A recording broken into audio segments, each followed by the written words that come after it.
You tahu kalau rimau ataupun singa jilat you, jilat tak bukan gigit, jilat darah. Sebab dia orang lidah tajam. Lidah dia tajam. Kalau kita akan makan daging pun, bukan dia orang gigit sepanjang masa, kunyah macam kita. Dia orang jilat. Sebab bila dia jilat tu, Faham?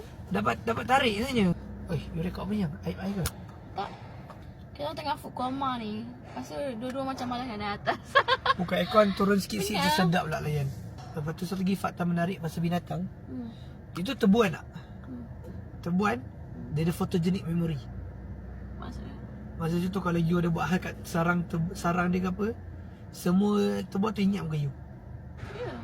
Dia akan serang you balik. Dia ingat. Saya tak kambing. Boleh mengembek.